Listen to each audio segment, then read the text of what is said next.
Peerless hotel Kolkata হাজবেন্ডের birthday সেলিব্রেশনে গিয়েছিলাম। এটা সেকেন্ড টাইম। সাধারণত আমরা প্রেফার করি বাফেট লাঞ্চ বা ডিনারে। আমরা অবশ্যই ডিনারে গিয়েছিলাম।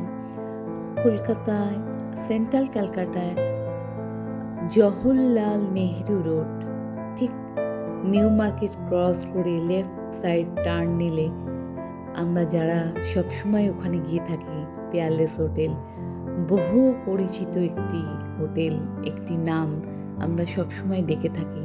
তার এন্ট্রি আমি করলাম এবং সুন্দর অভ্যর্থনা, ওয়েলকাম তাদের সুন্দর, এবং এই হচ্ছে এদের নিচের রিসেপশন।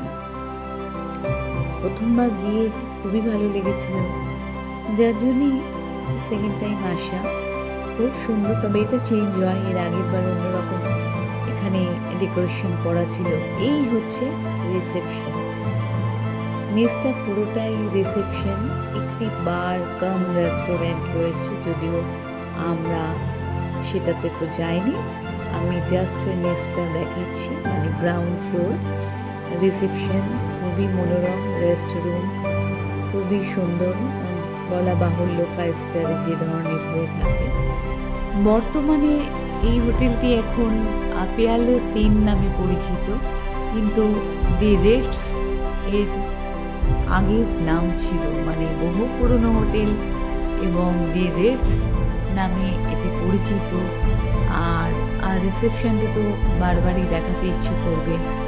এটি একটি পুরনো ট্র্যাডিশনাল লুক, ঐতিহ্য ধরে রেখেছে। এর ওয়ার্ম লাইট, একেবারে ইয়েলো লাইট, পুরোটাই কোথাও হোয়াইট লাইট নেই। এটা সম্পূর্ণ ওয়ার্ম লাইট, যেটা আমরা ইয়েলো লাইট দেখি, ঝাড় এবং সুন্দরভাবে সাজানো এই পিয়ারলেস ইন। এত ভালো লেগেছিল বলেই সেকেন্ড টাইম সেলিব্রেশনের জন্য আসা। হয়তো পরবর্তীকালেও যেতে পারি, এবং যারা গেছেন তারা তো জেনে থাকবেন এর ভেতরটা সত্যি সুন্দর, এবং যারা যাননি অবশ্যই গিয়ে দেখতে পারেন। অ্যাকচুয়ালি তার প্রসঙ্গে একটি কথা বলে রাখি, আমি ইউটিউব চ্যানেলটা কোনো এক টাইমে, আজ থেকে বহু বছর, বলতে গেলে 4 বছর 3 বছর হয়েই গেল, মনিটাইজ করেছিলাম, কিন্তু আমি সাকসেস হইনি, এবং আমি জাস্ট এখন শখে করি। চ্যানেলটা রয়েছে, ভালো ভালো জায়গা গেলে সেইগুলোই পোস্ট করি। তো আমি এদের উঠে চলেছি, লেফটও রয়েছে, আমি সেইটাই ইউজ করেছি। এদের রেস্টুরেন্ট একটা রয়েছে আহেরি, আর একটি রয়েছে দি ওশিয়ানিক। আমরা দি ওশিয়ানিকেই যাব।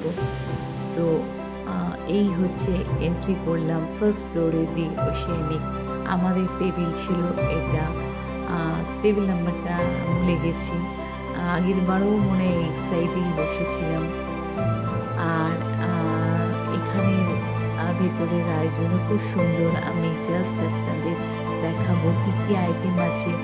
মুখে হয়তো বলতে পারবো না সব আইটেম। অবশ্যই বিরিয়ানি ছিল, ডিনারে বিরিয়ানি থাকেই, এখন শুনেছি কম্পালসারি। আমি যেদিন গিয়েছিলাম পেয়েছিলাম স্টিম রাইস, প্লেন রাইস ছিল, সঙ্গে ছিল একটি পাস্তা এবং Chinese item, noodles, lemon noodles ছিল। একটু অন্যরকম একটা কথা বলি, এটা ঠিক আমার আমাদের হাজব্যান্ড ওয়াইফ দুজনেরই ভালো লাগেনি। ছেলে তো নেই, ছেলে বাইরে পড়াশোনার জন্য রয়েছে। এটি একটু মিক্সড ভেজিটেবল ছিল, একটি ডাল ছিল, ডাল মাখানি, এটা ছিল একটি পনিরের আইটেম, এটা, আর একটি ডাল ছিল, দুটি ভেজিটেবল ছিল মিক্সড, এটা ফিশ ছিল, এবং ওটা হচ্ছে চাইনিজ ফিশ, এবং একটি ছিল আমাদের কাতলা ফিশ। এই হচ্ছে বিরিয়ানি। আর এবারে যাই, আমাদের এখানে নানা রকম পাঁপড়ের আইটেম রয়েছে। তবে হ্যাঁ, একটি কথা বলবো, যতদূর মনে হয় এটি এখন 4 স্টার ক্যাটাগরিতে পড়ে। আর এই হচ্ছে ডেজার্ট, ব্যানানা পুডিং, এই হচ্ছে পেস্ট্রি কেক, মালপোয়া, রসগোল্লা, সন্দেশ, ভ্যারাইটি আইটেম ছিল। তো সবার আগে বলে দিই, নোভোটেল, ওয়েস্টিন, JW ম্যারিয়েট বা তাজ, এই কটা জায়গায় আমি গেছি। ইভেন প্রাইড গেছি, সেখানে যত রকম ডেজার্ট পেয়েছি, ইন্ডিয়ান বা ওয়েস্টার্ন বা সালাড, অত ভ্যারাইটি আইটেম এখানে নেই। আমার কিন্তু প্রাইড ভীষণ ভালো লেগেছে, যেখানে আমরা দুবার গিয়েছিলাম। কেন, ওদের অনেক রকম পেস্ট্রি, প্যাটিস, ইন্ডিয়ান ডেজার্ট, প্রচুর রকম ভ্যারাইটি স্যালাড সব ছিল। আর তবে আমাদের বলবো এই স্যুপটা খুব ভালো লেগেছে। এটি একটি টমেটো স্যুপ ছিল এবং আমার তো ভীষণ ভালো লেগেছে। এইবারে গিয়েছিলাম, তবে সেইভাবে আমি অনেক আইটেম, সব আইটেম টেস্ট করিনি। কেন, এখন আমার মধ্যে মনে হয় যে সব আইটেম নিয়ে নষ্ট করার থেকে না নেওয়া ভালো। তাই খুব লাইক করি বিরিয়ানি।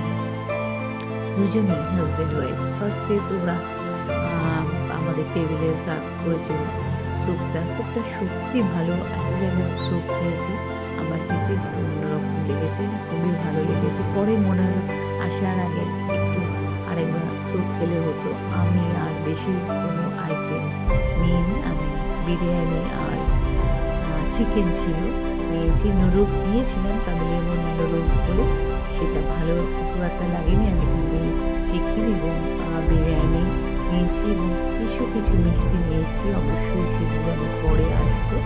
আর এই ফিশটা হচ্ছে বাসা মাছের ফিশ ছিল, একটু অন্যরকম চাইনিজ আইটেম করেছিল।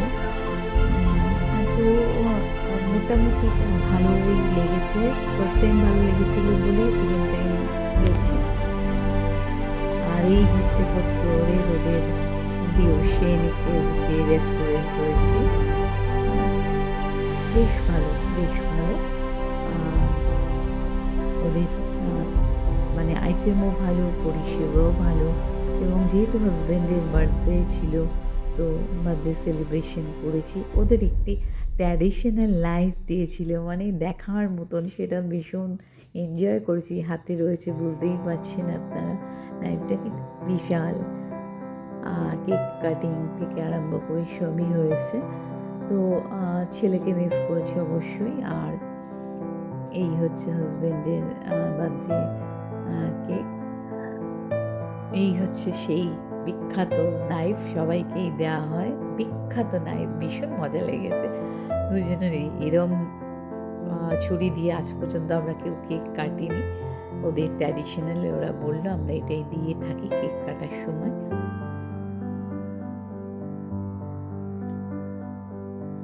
দুজনেই মিলে এনজয় করেছি। বারবারই বলছি ছেলেকে তো মিস করেছি। আর আমরা না কন্ট্রোল করতে পারছিলাম না, মানে ছুরিটা কীভাবে দেবো, এতটাই বড়। মানে সত্যি কথা বলতে একটু অসুবিধা হচ্ছিলো। আর ফেরার সময় সমস্ত করে জাস্ট একটু ভিডিও করা। হয়তো আবার অনেক দিন পরে আসবো, এখানে হয়তো আসবো না, দুবার আসা হয়ে গেছে। সেই জন্যই কিছু ফটোস ভিডিওস করে আমরা ডিনার সেরে বাড়ি আসি। কিছুক্ষণ নিচে আমরা একটু রেস্টও নিই এবং এখানে একটা লাইভ কনসার্ট চলে। দেখছি বারটাম রেস্টুরেন্ট আছে, তবে সেই দিন যখন শুয়েছিলাম বন্ধ হয়ে গেছে, যার জন্য আমরা ভেতরে ঢুকিনি। আর এই জায়গাটা আমার খুব পছন্দের। এবারের থেকেও আগেরবারে খুব সুন্দর সাজানো ছিল, তো সেই কারণে কিছু ফটো তুলে। ঝাড়টা তো মনোরমই, খুবই সুন্দর। ঝাড়ের সম্বন্ধে কী বলবো, ভীষণ পছন্দের আমার ঝাড়। ঝাড়বাতি খুব ভালো লাগে। আমাদের বাড়িতেও কিছু আছে, তবে এটা যে এত সুন্দর, এইগুলো দেখা যাচ্ছে রিসেপশনে কিছু ঝাড়, তবে এত সুন্দর আমার তো ভীষণ আমাদের ভালো লেগেছে, খুব ভালোই এনজয় করেছি।